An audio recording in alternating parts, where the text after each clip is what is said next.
അപ്പോൾ കുട്ടിക്കാലം മുതൽ ഞങ്ങൾ ആ കാവിൽ പല ക്ഷേത്രമൊന്നുമില്ല, കാവിൽ പല ചെറിയ തറ വെച്ചിട്ട് അവിടെ കല്ല് വെച്ചിട്ട് അത് മറ്റേ ഭഗവതി, ഇവിടെ ഭദ്രകാളി, അവിടെ അയ്യപ്പൻ, ഇവിടെ സർപ്പം എന്നൊക്കെ പറഞ്ഞിട്ട് ഈ 4 ഏക്കർ വനത്തിൽ പല സ്ഥലത്തായിട്ട് ഈ ദൈവിക സങ്കല്പം ഉള്ളത് കൊണ്ട് അവിടെ തിരിവെക്കാൻ വേണ്ടി ഞങ്ങൾ കുട്ടിക്കാലത്ത് പോകും. ഞങ്ങൾ കസിൻസിലാണ് കൂടി പോകും. അപ്പോൾ ഞാൻ സ്കൂളിലൊക്കെ പഠിക്കുന്ന കാലത്ത് വൈകുന്നേരം ആകുമ്പോൾ തുടങ്ങി കാവിലാണ്.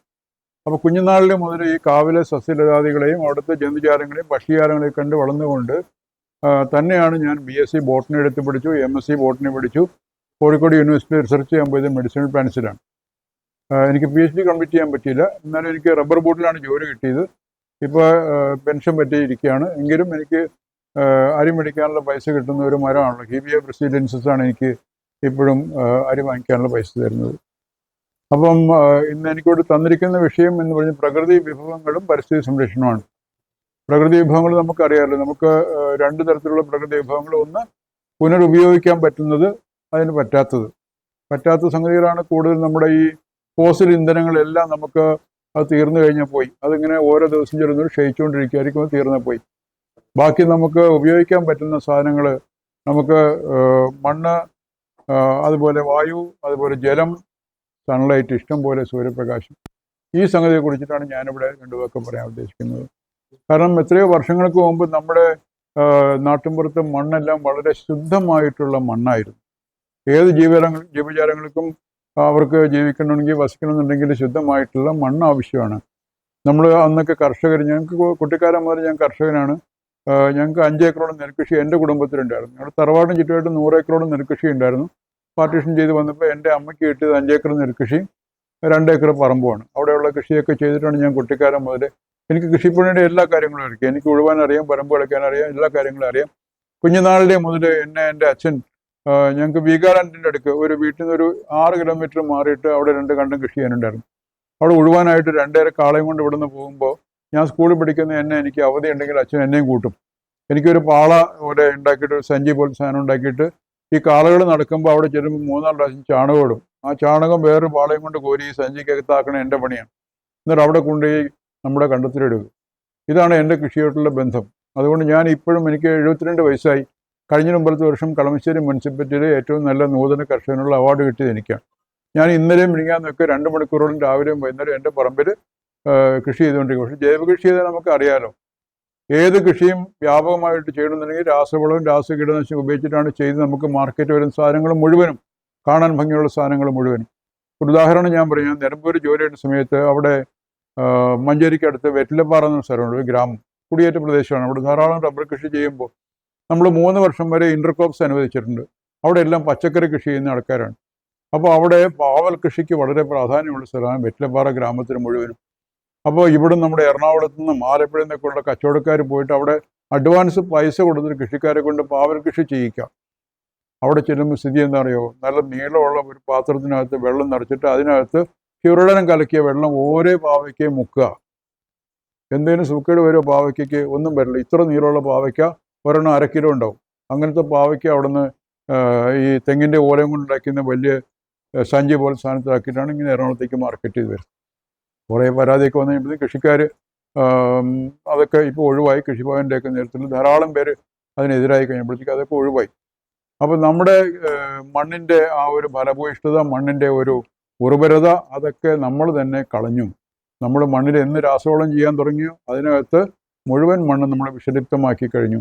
നമ്മൾ രാസവളം ചെയ്യുമ്പോൾ നമുക്ക് യൂറിയ കിട്ടുന്നുണ്ടെങ്കിൽ നൈട്രേറ്റ് ആണല്ലോ, നൈട്രസ് ഓക്സൈഡ് എന്നൊക്കെ പറയുന്ന സാധനം മാരകമായിട്ടുള്ള വാതകം, ഹരിതഗ്രഹ വാതകം എന്നൊക്കെ നമ്മൾ പറയുമെങ്കിലും അത് ഉണ്ടായി വരുന്നതാണ്. അതുപോലെ നമ്മുടെ എന്താവശ്യമില്ലാത്ത സാധനങ്ങളൊക്കെ നമ്മൾ അടിച്ചു വാരി മണ്ണിലേക്ക് ഇടും. അപ്പോൾ പ്ലാസ്റ്റിക് അതിനകത്ത് ഇഷ്ടംപോലെ വന്നു, ഖരമാലിന്യങ്ങൾ ഇഷ്ടംപോലെ വന്നു. അങ്ങനെ മണ്ണ് ചുരുക്കി പറഞ്ഞിട്ടുണ്ടെങ്കിൽ ഒരു ജഡവസ്തുവായിട്ട് ഇന്ന് മാറിക്കഴിഞ്ഞിരിക്കുന്നു. രണ്ടാമത്തെ സംഗതി വെള്ളമാണ്. ഞാൻ പറഞ്ഞില്ല, എൻ്റെ കുട്ടിക്കാലത്ത് ഞങ്ങളുടെ പാടത്തെ വരമ്പത്തൂരെയാണ് ഈ തറവാട്ടിലേക്കും കാവിലേക്കൊക്കെ പോണത്.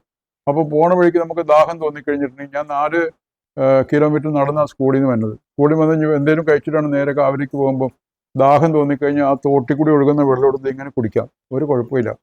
അതിനകത്ത് മീനുകളുണ്ടാവും, നീർക്കോഴി ഉണ്ടാവും, തവള ഉണ്ടാവും. എന്ന് വെച്ചാൽ ആ വെള്ളം നല്ല ശുദ്ധമായിട്ടുള്ള വെള്ളമാണ്. അപ്പോൾ ഇന്ന് നമ്മൾ നോക്കൂ, ഇന്ന് നമ്മൾ ജലാശയങ്ങളെല്ലാം എന്തെല്ലാം ചേർത്ത് മലിനപ്പെടുത്താൻ പറ്റുമോ നമ്മൾ ഈ ഉപയോഗിക്കുന്ന ഈ രാസവളവും രാസകീടനാശിനിയും കളനാശിനിയും അതിൻ്റെ എല്ലാം ഇത് പോയിട്ട് റെമിനൻസ് പോയിട്ട് ഈ വെള്ളത്തിലേക്ക് ജലാശയങ്ങളിലേക്ക് വരികയാണ്. നമുക്ക് ആവശ്യമില്ലാത്ത എന്തും വലിച്ചെറിയാൻ പറ്റുന്ന ഒരു സ്ഥലമായിട്ട് ജലാശയം മാറി. ഞാൻ ബയോളജി ബോർഡിൻ്റെ ജില്ലാ കോർഡിനേറ്ററായിരുന്നു. അപ്പോൾ ഒരു 5 ലക്ഷം രൂപ ഏതെങ്കിലും ഒരു PMCക്ക് കൊടുക്കാവുന്ന ഒരു സ്കീം വന്നപ്പം ഞാനവിടെ പൂത്തൃക്ക പഞ്ചായത്ത്, കോലഞ്ചേരിയൊക്കെ ഇരിക്കുന്ന സ്ഥലമാണ് പൂത്തൃക്ക പഞ്ചായത്ത്, അവിടുത്തെ പ്രസിഡന്റ് കണ്ടപ്പോൾ ഞങ്ങൾക്ക് ഒരു ചിറയുണ്ട്, ഏകദേശം ഒരു 60 സെൻറ്റോടത്തോളം വലിയ ഒരു കുളം പോലത്തെ ഒരു ചിറ, അതിന് ചുറ്റുമായിട്ട് 1.25 ഏക്കറോളം സ്ഥലമുണ്ട് അവിടെ. ഞാൻ പോയി കണ്ടപ്പോൾ ഇത് ഏറ്റവും നല്ലൊരു ബയോഡൈവേഴ്സിറ്റി പാർക്കായിട്ട് മാറ്റാൻ പറ്റുന്ന സ്ഥലമാണല്ലോ എന്ന് വിചാരിച്ച് ഞാൻ അവർക്ക് 5 ലക്ഷം രൂപ അനുവദിച്ചു. അവിടെ ചെന്ന് കണ്ടു കഴിഞ്ഞപ്പം ആ കുളം നന്നാക്കാനായിട്ട് ഷിപ്പ്യാർഡ്, കൊച്ചിൻ ഷിപ്പ്യാർഡ് 3 ലക്ഷം രൂപ അനുവദിച്ച് ബോർഡ് വെച്ചിട്ടുണ്ട്. ഇത് കുളം നന്നാക്കിയതാണ്. കണ്ടിട്ടുണ്ടെങ്കിൽ എത്രയോ വർഷങ്ങളായിട്ട് ആരും ഇറങ്ങാത്ത ഒരു കുളം നിറച്ച് വൃത്തികേടായിട്ട് കിടക്കുന്ന ഒരു കുളമാണ്. ഞാൻ പഞ്ചായത്ത് പ്രസിഡന്റ് ഇരിക്കണം മീറ്റിങ്ങിൽ ഞാൻ പറഞ്ഞു, ആ കൊച്ചിൻ ഷിപ്പ്യാർഡിൻ്റെ ചെയർമാൻ മധുസാറെങ്ങാനും ഇവിടെ വന്നിട്ടുണ്ടെങ്കിൽ നിങ്ങളെ പിടിച്ച് ഒന്ന് ഇതിനകത്തേക്ക് ഇടും, അല്ലെ അങ്ങേര് ഇതിനകത്ത് ചാടി ആത്മഹത്യ ചെയ്യും. കാരണം 3 ലക്ഷം രൂപ കൊടുത്ത ഒരു സർക്കാർ സ്ഥാപനത്തിൻ്റെ പൈസ ഉപയോഗിച്ചുണ്ടാക്കിയ കുളം ആർക്കും ഉപയോഗിക്കില്ലാതെ ഇങ്ങനെ നശിച്ചുകൊണ്ടിരിക്കുക. ഇതാണ് നമ്മുടെ സ്ഥിതി. നേരത്തെ നമ്മൾ പറഞ്ഞല്ലോ, ഈ മലയാളികളെ പോലെ ഇത്രയും ജാട സമൂഹം വേറെ. ഞാൻ ജോലിയുടെ ഭാഗമായിട്ട് ഇന്ത്യയിലെ പല സംസ്ഥാനങ്ങളിലും ഞാൻ ജോലി ചെയ്തിട്ടുണ്ട്. അവിടെയൊക്കെ ആൾക്കാർക്ക് ഒരു മുഖമുള്ളൂ, നമുക്ക് 10 മുഖമാണ്. ഞാൻ രാവിലെ പുറപ്പെടാൻ നേരത്തെ ഒരു 10 മുഖം മൂടി എടുത്തിട്ടാണ് വേണ്ടത്. ഞാൻ ആദ്യം പോണ സ്ഥലത്ത് എൻ്റെ സംഗതിയൊക്കെ വേറെ ആയിരിക്കും. രണ്ടാമത് ഞാൻ വേറെ സ്ഥലത്ത് പോകുമ്പോൾ എൻ്റെ മുഖം മൂടിയാകും മാറി. അങ്ങനെ ഇത്രയും ഒരു ക്യാമോഫ്ലാഷിൻ്റെ ഒരു സ്ഥലമാണ് നമ്മുടെ കേരളം എന്ന് പറയുന്ന സ്ഥലം. ബാക്കിയുള്ള സ്ഥലത്തൊക്കെ അവർക്ക് നമ്മളെ എതിർപ്പ് തോന്നിക്കഴിഞ്ഞാൽ നമ്മൾ കുത്തിക്കൊരു നേരെ ഒന്ന് കുത്തിക്കൊല്ലും. നമ്മളെങ്ങനെ ചിരിച്ചുകൊണ്ട് കഴുത്തിറക്കാൻ നമ്മുടെ മലയാളികളെ പോലെ ആർക്കെങ്കിലും പറ്റുമോ? സുന്ദരമായിട്ട് നമ്മൾ ചിരിച്ചുകൊണ്ട് നമ്മുടെ കഴുത്തറുത്ത് തരും. ഇതാണ് നമ്മുടെ ഒരു സ്ഥിതി. നമ്മൾ എന്തൊക്കെ പറഞ്ഞു കഴിഞ്ഞാലും എനിക്ക് ധാരാളം പേര്, ഇതിപ്പോൾ പ്രേമനെ എനിക്ക് ചെറുപ്പത്തിന് മുതൽ അറിയാം. പ്രേമൻ്റെ അച്ഛൻ ഞങ്ങളുടെ റബ്ബർ ബോർഡ് ഓഫീസിൽ, എറണാകുളത്തെ ഓഫീസിൽ അഡ്മിനിസ്ട്രേറ്റീവ് ഓഫീസിലായിരുന്നു പൊതുവാൾ സാർ. ചെറുപ്പക്കാലം മുതൽ പ്രേമനെ അറിയാം. പ്രേമൻ ഇങ്ങനെ ഒഴുക്കിനെതിരെ നീന്തുന്ന ആളാണ്.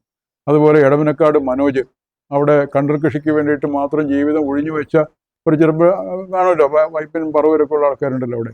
അങ്ങനെ മനോജ്, പിന്നെ അങ്ങനെ കുറേയധികം ആൾക്കാർ ഇങ്ങനെ നീന്തലുണ്ട്. നമ്മൾ കിടന്നിങ്ങനെ വനരോധനം നടത്താമെന്നല്ലാതെ ഈ ഭരണപക്ഷത്തിരിക്കുന്ന ഒരു പാർട്ടി, ഏത് പാർട്ടി ഭരിച്ചു കഴിഞ്ഞാലും അവരിതൊന്നും ശ്രദ്ധിക്കുന്നില്ല. ഞാൻ ചുമതലയുടെ സമയത്താണ് പറവൂര് നമ്മുടെ മീന മേനുവിൻ്റെ ശാന്തിവനം, അതിന് മുകളിൽ കൂടി വലിയ ഇലക്ട്രിക് ലൈൻ പോകണമെന്ന് പറഞ്ഞ് കേരളം മുഴുവൻ വലിയ പ്രശ്നമാക്കിയാക്കിയ സ്ഥലമല്ലേ, അതൊക്കെ നശിച്ചു പോകും, അവിടുത്തെ പരിസ്ഥിതി നശിക്കും, ഈ വനം നശിക്കും, കാവ് നശിക്കും എന്നൊക്കെ പറഞ്ഞിട്ട് ഇപ്പോഴത്തെ ചീഫ് മിനിസ്റ്റർ സതീശൻ വന്ന് അവിടെ പ്രസംഗിച്ചല്ലോ, എന്തെങ്കിലും ഇവിടെ സംഭവിക്കുമ്പോൾ ഞങ്ങളുടെയൊക്കെ ഡെഡ് ബോഡിയുടെ പുറത്തൊരു കഴിഞ്ഞിട്ട് ഇത് കറണ്ടിൻ്റെ കമ്പി പോകണമെന്നൊക്കെ പറഞ്ഞ ആൾക്കാരാണ്. എന്നിട്ട് എവിടെ ഈ മീനാമേനൻ അടക്കം ഇതിനകത്ത് യാതൊരു ആത്മാർത്ഥത ഉണ്ടായില്ല. ഞാൻ അന്ന് എനിക്ക് ചുമതലയുള്ള സമയത്ത് ബയോഡൈവേഴ്സിറ്റി ബോർഡ് ചെയർമാൻ, ഞാനിതിൻ്റെ ഒരു ആത്മാർത്ഥതയൊക്കെ വിചാരിച്ച് ചെയർമാനോട് പറഞ്ഞു, ഇവിടെ ബയോഡൈവേഴ്സിറ്റി ഹെറിറ്റേജ് സൈറ്റിൽ ഇത് പെടുത്തുകയാണെങ്കിൽ ബോർഡിന് ഇടപെട്ട് കാര്യങ്ങൾ ചെയ്യാൻ സാധിക്കും എന്നൊക്കെ പറഞ്ഞു. മീനാമേനൻ അതിന് സമ്മതമില്ല. അപ്പോൾ ഇതൊരു എല്ലാ രാഷ്ട്രീയ പാർട്ടിക്കും അവിടെ നിന്ന് കൊടികുത്തി അവിടെ പ്രസംഗിച്ചു. MK പ്രസാദ് സാറ്, ശോഭിന്ദ്രൻ മാഷോ, ഇവരെല്ലാം അവിടെ നിന്ന് പ്രസംഗിക്കുകയൊക്കെ ചെയ്ത ഇതെല്ലാം വെള്ളത്തിൽ വരച്ച വരമാതിരി ഇതാണ് നമ്മുടെ കേരളത്തിലെ ഒരു സ്ഥിതി. അപ്പം ഞാൻ പറഞ്ഞു, ജലത്തിൻ്റെ കാര്യം പറഞ്ഞു. ജലം അറിയാലോ, ഇന്നിപ്പോൾ നമ്മുടെ ലോകത്തിൽ ആകപ്പാടെയുള്ള 1,143 കോടി ക്യൂബിക് കിലോമീറ്റർ വെള്ളത്തിൽ 97% കൂടുതലും വെള്ളം നമുക്ക് ഉപയോഗിക്കാൻ പറ്റില്ല. ഉപ്പുവെള്ളമാണ്, കടലിലാണ്. ബാക്കിയുള്ളതിൽ തന്നെ 75% കൂടുതലും ഹിമാനികളായിട്ട് ഐസ്ബർഗ്സ് ആയിട്ട് കിടക്കുകയാണ്. പിന്നെ ബാക്കിയുള്ള വളരെ ചുരുക്കം 0.3% വെള്ളമാണ് ലോകത്തിൽ മനുഷ്യർക്ക് കുടിക്കാൻ പറ്റുന്ന വെള്ളമുള്ളൂ. അതാണ് പണ്ട് ആൾക്കാർ പറഞ്ഞു, ഇനിയൊരു ലോകമഹായുദ്ധം ഉണ്ടാവുകയാണെങ്കിൽ അത് വെള്ളത്തിന് വേണ്ടിയുള്ള യുദ്ധമായിരിക്കുന്നു.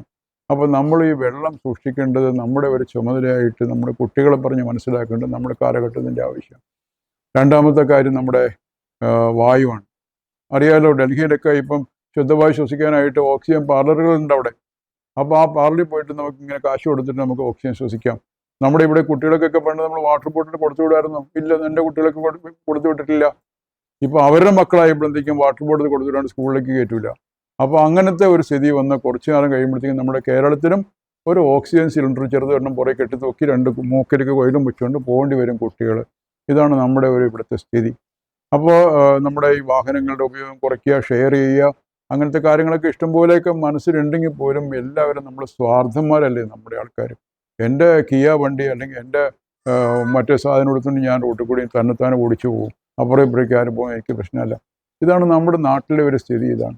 അപ്പോൾ ഈ ഹരിതഗൃഹവാതകങ്ങൾ, ഫാക്ടറി പുറത്തുവിടുന്ന പുക, അതുപോലെ നമ്മുടെ ഈ പ്ലാസ്റ്റിക് കത്തിക്കുമ്പോൾ ഉണ്ടാകുന്ന ഡയോക്സിൻസ്, ഇങ്ങനത്തെ കാര്യങ്ങളെല്ലാം കൊണ്ട് നമ്മുടെ വായു ആകപ്പാട് മലിനീകരിച്ചു. ഇതിനെല്ലാം ഞാൻ നോക്കിയിട്ടൊരു പോംവഴി, ഇതിനൊക്കെ പോംവഴി നമ്മുടെ ആൾക്കാർ പൗരാണികരായിട്ട് പറഞ്ഞു തന്നിട്ടുണ്ട്. പൗരാണികരായിട്ടുള്ള പറഞ്ഞു തന്നിരിക്കുന്നത് നമ്മുടെ ഭാരതീയ പരിസ്ഥിതി സങ്കല്പം അനുസരിച്ച് ഈ ഭൂമിയിലെ എല്ലാ സർവ്വചരാചരങ്ങളും ഒരേ ചരടിൽ കോർത്ത് നിൽക്കുകയാണ് എന്നുള്ള സങ്കല്പത്തിലാണ് നമ്മൾ പണ്ട് മുതലേ പോയിട്ടുള്ളത്.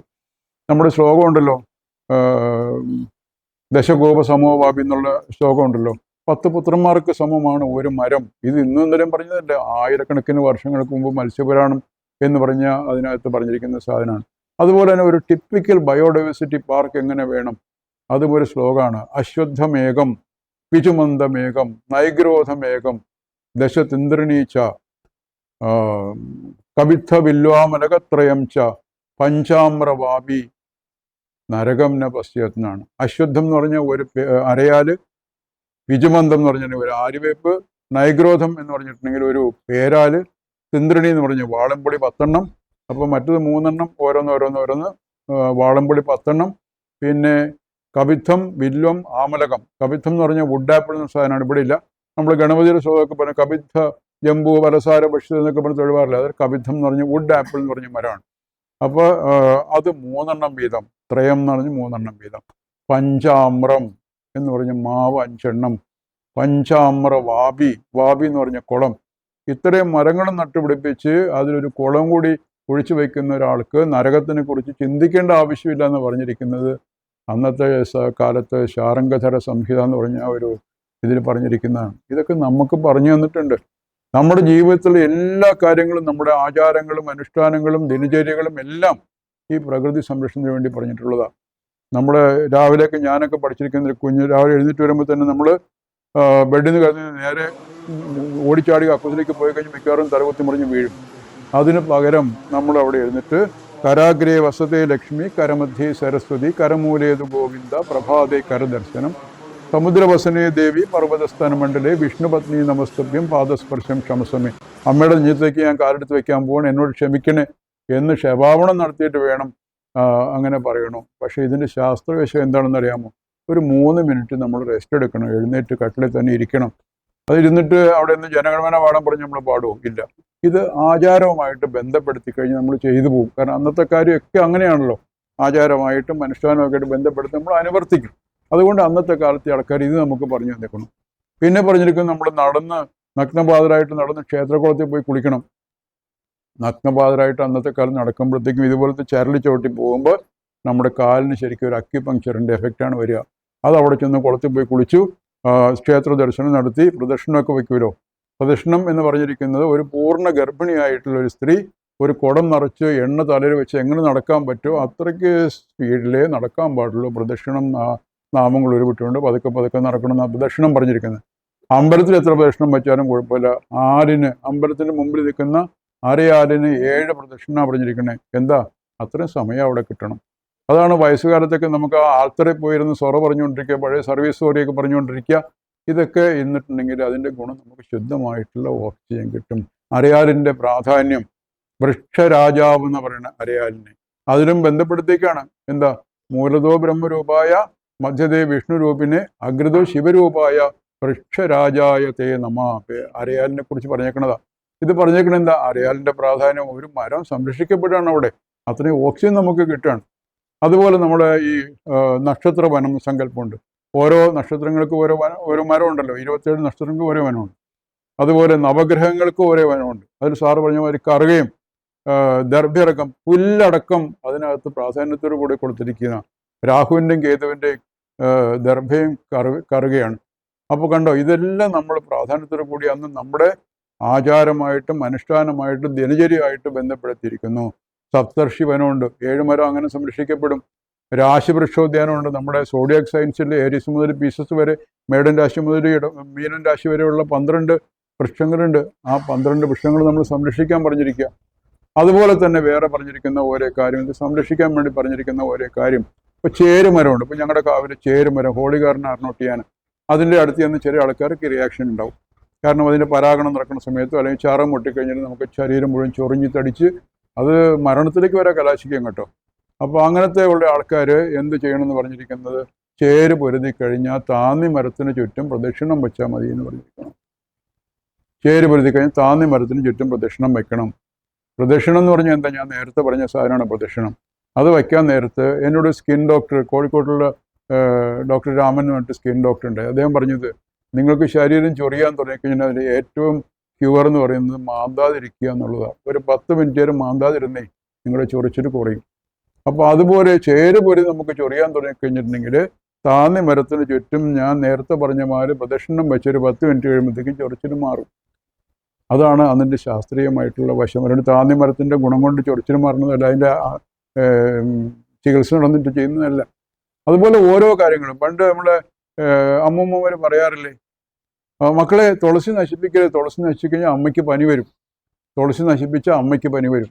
അതുപോലെ കാവ് തീണ്ടല്ല മക്കളെ, കാവ് തീണ്ടിക്കഴിഞ്ഞാൽ കുളം പറ്റും എന്നൊക്കെ പണ്ടത്തെ ആൾക്കാർ പറഞ്ഞു തന്നിരിക്കുന്നത് സംരക്ഷിക്കാൻ വേണ്ടിയിട്ടാണ്. ഇനി വേറൊരു സംഗതിയും കൊണ്ട് ഈ പറഞ്ഞ വൈദ്യന്മാർ പറയുന്ന മുത്തശ്ശി വൈദ്യം പറഞ്ഞ പോലെ പറയുകയാണ്, വീടിൻ്റെ കിഴക്കുവശത്ത് നിൽക്കുന്ന കൂവള മരത്തിൻ്റെ വടക്കോട്ട് പോയ വേര് വേണം പറിക്കാൻ. അപ്പോൾ നമ്മൾ വിചാരിക്കും വീടിൻ്റെ കിഴക്കുവശത്ത് നിൽക്കുന്ന കൂവളത്തിൻ്റെ വടക്കോട്ട് പോയേക്കണ വേര് പറിച്ചു കഴിഞ്ഞിട്ടുണ്ടെങ്കിൽ അതിനാണ് പ്രാധാന്യമുള്ളതെന്ന് വിചാരിക്കും. എന്തിനാ അങ്ങനെ പറഞ്ഞേക്കണേ? അല്ലെങ്കിൽ ഒരുത്തിനോട് പോയി കൂവളത്തിൻ്റെ വേരെടുത്തുകൊണ്ട് കഷായം വയ്ക്കാൻ വരുന്നത് മിക്കവാറും കൂവളം മൊത്തം പറ്റി വേര് മൊത്തം പറിച്ചുകൊണ്ട് വരും. അങ്ങനെ പറിക്കാതിരിക്കാൻ വേണ്ടിയിട്ടാണ് ഇങ്ങനെ പറഞ്ഞിരിക്കുന്നത്. ഇത് അതിൻ്റെ ശാസ്ത്രീയ വശം നമ്മൾ ചിന്തിച്ചു കഴിഞ്ഞാൽ നമുക്ക് മനസ്സിലാക്കാൻ പറ്റും.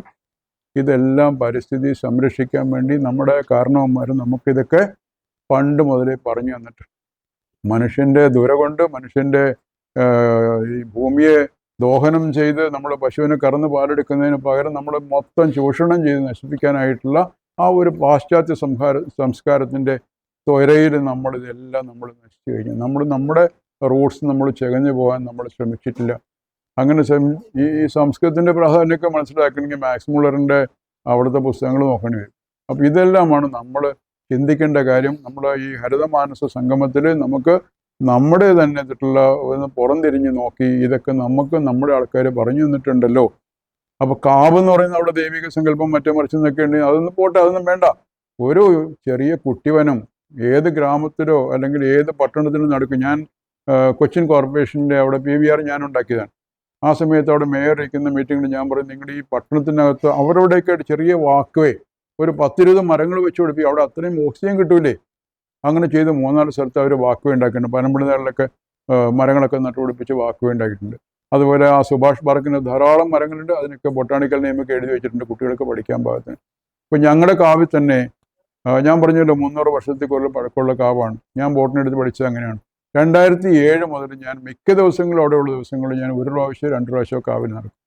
പാമ്പുകളുണ്ട്, പലതരത്തിലുള്ള പാമ്പുകളുണ്ട്. മലമ്പാമ്പുണ്ട്, മൂർക്കനുണ്ട്, അണലിയുണ്ട്, ശംഖുവരനുണ്ട്, ഉടുമ്പുണ്ട്, ഈ പറഞ്ഞ സംഗതികളൊക്കെ ഉണ്ട്. പക്ഷികളെന്ന് വെച്ചാൽ നമ്മൾ പേടിപ്പെടുത്തുന്ന ശബ്ദം ഉണ്ടാക്കുന്ന കാലം കോഴി, പൂവാന്ന് പറഞ്ഞ ശബ്ദം ഉണ്ടാക്കുന്ന മോങ്ങ പറയപ്പെട്ട സാധനം, ഇതിനെയൊക്കെ നമ്മൾ കണ്ടിട്ടുള്ളതാണ്. പക്ഷേ ഇതൊന്നും നമ്മൾ ഇങ്ങോട്ട് വന്ന് ഉപദ്രവിക്കുകയുള്ളൂ. നമ്മൾ അങ്ങോട്ട് ചെന്ന് ഉപദ്രവിക്കാൻ പോയി കഴിഞ്ഞാൽ അവർ റിയാക്ട് ചെയ്യുള്ളൂ, ഒന്ന് പേടിപ്പിക്കുകയുള്ളൂ ഈ സാധനം ഇങ്ങനെ പൊക്കിയിട്ട്. അപ്പോൾ ഇതെല്ലാം നമ്മൾ സമരസപ്പെട്ട് ജീവിക്കേണ്ട ഒരു സംഗതി. അതൊക്കെ നേരത്തെ സാറ് പറഞ്ഞ ഒരു കൺട്രോൾ ഉണ്ടായിക്കോളും, എല്ലാം കൺട്രോൾ ഉണ്ടായിക്കോളും. നമ്മൾ ഈ കൃഷി ചെയ്യുന്ന സമയത്ത് അതിൽ ചെറിയ ചെറിയ പ്രാണികളെ നശിപ്പിക്കാനായിട്ട് തവള വരും. തവള കൂടിക്കഴിഞ്ഞാൽ തവളയെ നശിപ്പിക്കാനായിട്ട്, തവളയെ തീർക്കാനായിട്ട് നീർക്കോല് വരും. നീർക്കോല് കൂടിക്കഴിഞ്ഞാൽ നീർക്കോല് പിടിക്കാനായിട്ട് മൂർക്കം വരും. അങ്ങനത്തെ സാധനങ്ങളൊക്കെ കൺട്രോൾ ചെയ്യും. പ്രകൃതിയുടെ കൺട്രോൾ എന്ന് പറയുന്നത് അതാണ്. അപ്പോൾ ഇതൊക്കെ നമ്മുടെ മനസ്സിൽ ഉണ്ടായിക്കഴിഞ്ഞാൽ നമുക്ക് നമ്മുടെ ഈ ചെറിയ ആ ലോകം വലിയ ലോകമായിട്ട് നമുക്ക് മാറ്റാൻ സാധിക്കും. ഇന്ന് പ്രകൃതി നമ്മൾ അങ്ങോട്ട് ചെയ്തതിനൊക്കെ ഇരട്ടി പ്രതികാരം ചെയ്തുകൊണ്ടിരിക്കുക. അതാണല്ലോ ഈ ഉരുൾപൊട്ടലായിട്ടും മറ്റതായിട്ടും മറിച്ചതായിട്ടൊക്കെ വന്നെ നമുക്ക് കിട്ടിക്കൊണ്ടിരിക്കുക. മേഘസ്ഫോടനമൊക്കെ നമുക്ക് ചെറിയ രീതിയിലെങ്കിൽ നമുക്ക് ചെയ്യാൻ പറ്റുക. ഇന്നിവിടെ കൂടിയിരിക്കുന്ന ആൾക്കാർക്ക് ശരിക്കും നമുക്കൊരു ആത്മസംതൃപ്തി കിട്ടുക എന്നല്ലാതെ നമ്മളിവിടെ കിടന്ന് എന്തോരം രോദനം ഉണ്ടാക്കി കഴിഞ്ഞിട്ടെങ്കിലും ഈ ജാട സമൂഹം നമ്മളെ എന്തുമാത്രം അംഗീകരിക്കും എന്ന് എനിക്ക് അറിയാൻ പാടില്ല. പക്ഷേ ഇത് നമ്മൾ ഒച്ച എടുത്തുകൊണ്ടിരിക്കണമല്ലോ, കുറച്ചെങ്കിലും ഒരു ഒച്ച കേൾക്കണ്ടേ. അപ്പോൾ അതിന് വേണ്ടിയിട്ടുള്ള ഒരു സമാഗമായിട്ടിത് കരുതുക. ഡേവിസ് ചേട്ടൻ പറഞ്ഞ പോലെ ഇതൊരു ഇനിഷ്യേറ്റീവായിട്ട് തുടങ്ങി ഇത് ഇവിടെ എല്ലാം പന്തലിക്കാൻ നമുക്ക് സാധിക്കട്ടെ എന്ന് പറഞ്ഞുകൊണ്ട് ഞാൻ നിർത്താണ്. ഇന്ന് 2 മണിക്ക് മാതൃഭൂമി ചാനലുകാർ, മറ്റന്നാൾ ഇതാണല്ലോ നേച്ചർ പ്രൊട്ടക്ഷൻ ഡേ ആണ്. അപ്പോൾ അവർക്ക് മാതൃഭൂമി ചാനൽ കാണിക്കാൻ വേണ്ടി ഞങ്ങൾ കാവ് ഷൂട്ട് ചെയ്യാൻ വേണ്ടി വരുന്നുണ്ട്. അപ്പോൾ എനിക്ക് അതിന് പോകണം. അതുകൊണ്ടാണ് ഞാൻ നേരത്തെ സംസാരിക്കാം എന്ന് വിചാരിച്ചത്. ആർക്കെങ്കിലും കാവ് കാണാൻ പറഞ്ഞേക്കാണ്. എറണാകുളം മെഡിക്കൽ കോളേജിൻ്റെ അടുത്താണ്, കളമശ്ശേരി മെഡിക്കൽ കോളേജിൻ്റെ അടുത്ത് തന്നെയാണ്. കളമശ്ശേരി മുനിസിപ്പാലിറ്റിയിലാണ് സ്ഥലം. 4 ഏക്കറാണ്. ഞങ്ങൾക്ക് 100 ഏക്കറോളം നെൽകൃഷി ഉണ്ടായിരുന്നു. അതിൽ വെള്ളം കിട്ടാൻ വേണ്ടിയിട്ട് അന്നത്തെ ആൾക്കാർ പർപ്പസ്ഫുള്ളി ക്രിയേറ്റ് ചെയ്തതാണ് ഈ ഒരു കാവ്. കാവ് സംരക്ഷിക്കണം എന്നുണ്ടെങ്കിൽ അവിടെ ദൈവിക സങ്കല്പം കൊണ്ടുവരണം. അപ്പോൾ അവിടെ ചെറിയ തറ കൊണ്ടിട്ട് കല്ല് വെച്ചിട്ട് അത് സർപ്പം ഇത് മറ്റേ മറിച്ച് എന്നൊക്കെ പറഞ്ഞിട്ട് ഈ സാധനം വെച്ചു. പിന്നെ തലമുറ മാറിക്കഴിഞ്ഞപ്പോൾ അവിടെ ക്ഷേത്രമായി, വലിയ ക്ഷേത്രമായി. എങ്കിലും ആ കാവ് അങ്ങനെ തന്നെ സംരക്ഷിച്ചുകൊണ്ടിരിക്കുന്നു. ഞാൻ ബോട്ടണിയെടുത്ത് പഠിച്ച കാര്യം കൊണ്ട് ഞാൻ എൻ്റെ അടുത്ത തലമുറയും അത് പഠിപ്പിച്ചുകൊണ്ടിരിക്കുന്നു. അപ്പോൾ ആർക്കും വേണമെങ്കിൽ വന്ന് കാവ് കാണാം. ഞാൻ എൻ്റെ കാവിനെ കുറിച്ചുള്ള സംഗതികളൊക്കെ ദേവസ്വനായിട്ട് കഴിഞ്ഞ 3 വർഷമായിട്ടുള്ള ഈ ഫോണിൽ കൂടിയുള്ള ബന്ധം മാത്രമേ ഉള്ളൂ. ഞാൻ എല്ലാ കൂട്ടും അറിയിക്കാറുണ്ട്. സർക്കാരിൻ്റെ അവാർഡ് കിട്ടിയായിരുന്നു കാവിന്. പ്രഥമ കാവ് സംരക്ഷണ പുരസ്കാരം 2023 തിരുവനന്തപുരത്ത് പോയിട്ട് ചീഫ് മിനിസ്റ്ററുടെ അടുത്ത് ഞങ്ങൾ വാങ്ങിച്ചതാണ്. 50,000 രൂപയും പ്രശസ്തി പത്രവും കിട്ടി. രാമചന്ദ്രൻ എന്നാണ് പേര്. രാമചന്ദ്രൻ. കാവ് പൊന്നക്കുടം ഭഗവതി ക്ഷേത്രമാണ് ഞങ്ങളുടെ. പൊന്നക്കുടം കാവ് എന്നാണ് അറിയപ്പെടുന്നത്. നിങ്ങളുടെയൊക്കെ നമ്മുടെ ഒരു ഗ്രൂപ്പ് ഉണ്ടാക്കുമല്ലേ? ഇന്നിപ്പോൾ കൂടിയിരിക്കുന്ന ആൾക്കാരുടെ ഫോൺ നമ്പറൊക്കെ എഴുതിയിട്ട് ഒരു ഗ്രൂപ്പ് ഉണ്ടാക്കും. ആ ഗ്രൂപ്പിനകത്ത് ഞാൻ എൻ്റെ കാവിനെ കുറിച്ചുള്ള കാര്യങ്ങൾ ഞാൻ പറഞ്ഞു തരും. അവിടെ വന്ന് തറവാടുണ്ട്. അവിടെ 2-4 കെട്ട് കൂടി തറവാടുണ്ട്. ഇപ്പോൾ അത് പാർട്ടീഷൻ്റെ വേറെ ഒരു കസിൻ്റെ പേർക്കാണ്. എന്നാലും അവർ താമസിക്കാൻ അനുവദിക്കുകയാണെങ്കിൽ അവിടെ താമസിച്ചുകൊണ്ട് വേണമെങ്കിൽ ചെയ്യാൻ പറ്റും. ഞങ്ങൾ 3 ദിവസം ഒരു ചിത്രകല ക്യാമ്പ് നടത്തിയിട്ടുണ്ട്. ഞാൻ അവിടെ 10-30 ആൾക്കാർ കേരളത്തിൻ്റെ പല ഭാഗത്തും താമസിക്കുകയൊക്കെ ചെയ്തിട്ടുണ്ട്. രാവിലെ വന്ന് വൈകുന്നേരം പോകാനാണെങ്കിൽ ഒരു പ്രശ്നമില്ല. അവിടെ ഇരുന്ന് നമുക്ക് ധാരാളം കാര്യങ്ങൾ ഇതുവരെ ചർച്ച ചെയ്യാൻ സാധിക്കും.